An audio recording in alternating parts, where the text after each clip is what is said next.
Хотела с вами сегодня поговорить, потому что очень часто встречаю в последнее время, ко мне обращаются с таким диагнозом, я думаю, что это вот есть практически у каждого из нас, это выпадение волос. Есть такая тема.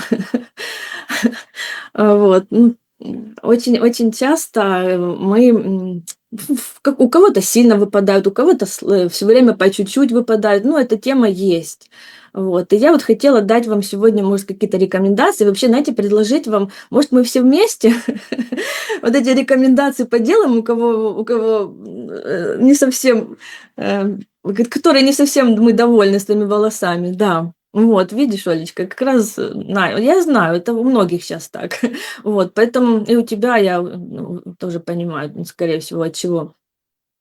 Вот, если мы вместе поделаем, потом потому что результат будет, конечно, не сразу, недели через 3, но мы потом можем по своим опытом поделиться, когда, если восстановимся. Да, и так, ну, так кратенько вам скажу, потом уже дам вам слово. Вот, что волосы относятся к эпидермису, к этому, к эктодерме, это четвертый зародышевый листок, то есть к конфликтам разлуки. Вот, то есть, если у нас выпадают волосы, значит, где-то когда-то, или мы постоянно в активной фазе, хоть может, и вяло текущей, если, то есть от того, сильно выпадают или слабо выпадают, зависит просто драматичность, да, вот, но это активная фаза, когда волосы выпадают. То есть это когда мы потеряли какой-то очень приятный контакт или потеряли приятный или не можем избавиться от неприятного контакта. И вот волосы выпадают, помогая нам меньше чувствовать вот этот или плохой контакт, или отсутствие желательного контакта. Просто помогают нам это легче пережить так биологически. Вот я, например, у доктора Нойфельда, это ученик доктора Хаммера, слышала такую историю, что женщина полностью лысая, вот всю жизнь была полностью лысая, и вообще волосы не росли. И когда он пошел с ней на работу, то оказалось, что когда она была маленькая девочка, вот у нее тогда волосы выпали, когда она была маленькая девочка, это было во время войны, и на ее глазах немцы вывели отца на улицу, и прямо на ее глазах расстреляли. И вот у ребенка, ну, это, понимаете, это очень сильный конфликт, это очень драматично, и у нее выпали вообще все волосы.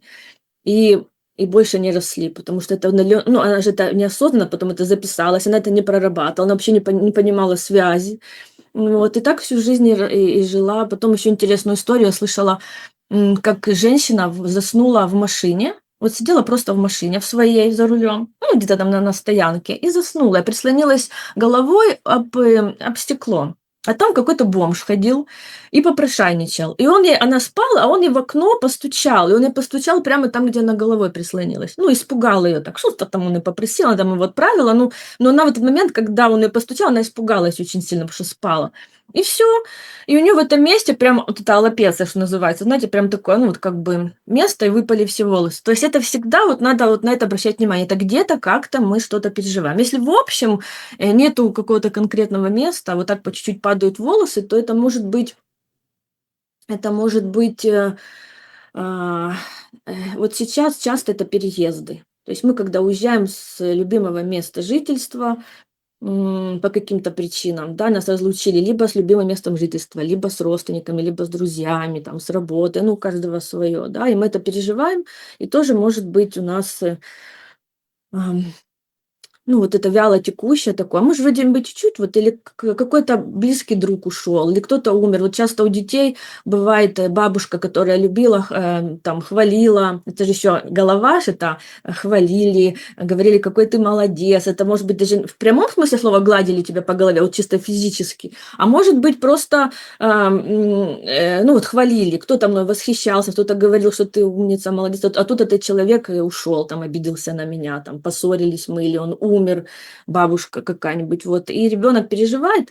Дети еще бывают, когда домашнее животное умирает, тоже могут терять волос, потому что сильно переживали. То есть это очень много конфликтов. Домашние животные могут тоже очень сильно линять, когда хозяин уехал, это тоже сплошь и рядом рассказывают. То есть очень много вот, просто надо посмотреть, да, какой-то может быть вариант. У меня когда-то тоже были очень густые волосы, вот, и я поехала в пионерский лагерь, и Когда вернулась с пионерского лагеря, у меня были, ну, вши нашли. Ну, знаете, это такая частая история тоже. Вот.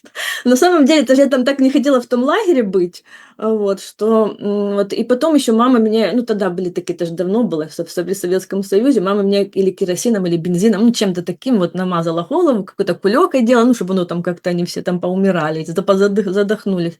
И у меня потом очень сильно выпали волосы, и с тех пор уже такой густоты никогда не было.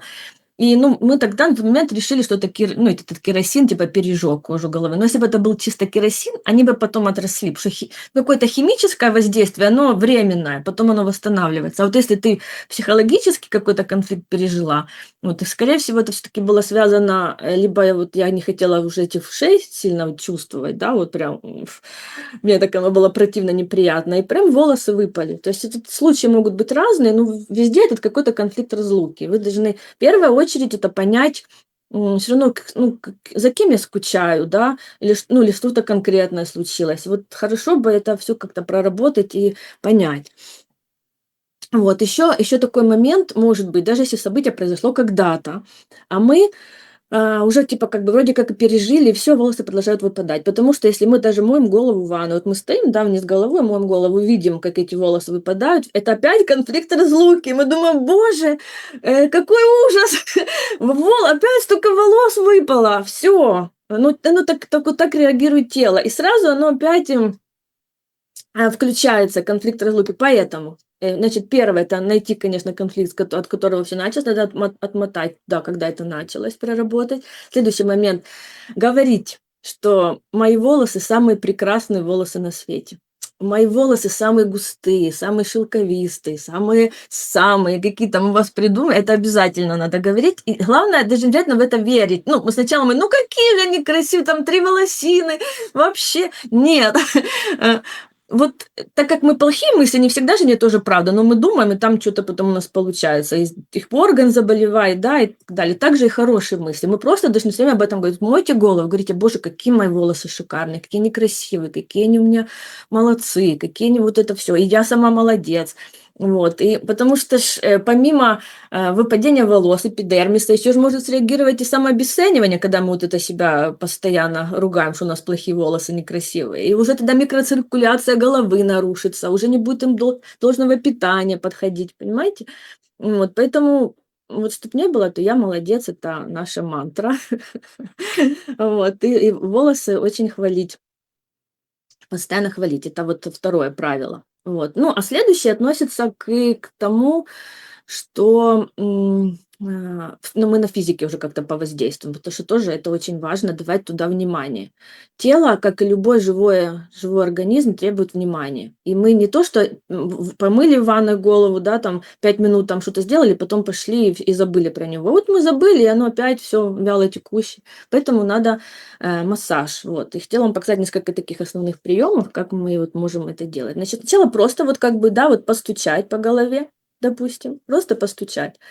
Везде пообрабатывали. Вот. А потом берем самый хороший метод, он так очень помогает как бы, ну, вот эту микроциркуляцию наладить, помассажировать, эти луковицы все возбудить. Это вот или гуаша, знаете, такой есть скребок гуаша, или если нету, вот, например, лопатка, или можно ложкой, например, ну, вот чем-то таким, чтобы это было. И вот берем от макушки головы, от макушки, и во все стороны, как лучики. Сначала вперед, ну, потом в бок, ну, и вот так вот по всей голове, на все стороны, раз по 30 каждый раз. Вот прям жестко. И вы знаете, вы когда будете делать, вы почувствуете, что с одной стороны, например, больнее, а с другой менее больно. Это уже тоже вам даст какой-то намек на конфликт. Вообще вот этот массаж гуаша, вот этот скребком, ну, или любым какой-то предметом таким жестким. Если сильно волосы мешают, ну, у кого-то, может быть, вьющиеся или какие-то, можно полоточек какой-то одеть,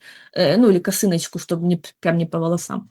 Вот. И это помогает вообще при любых очагах Хаммера, понимаете? Любое выздоровление нашего мозга, это уже микроциркуляцию, мы внимание даем, нагреваем, как бы, потому что аж трение, оно нагревается. Это все помогает любому очагу Хаммера. Это помогает при инсультах, допустим, при там Паркинсона, при вот этим всем, вот это массажик такой.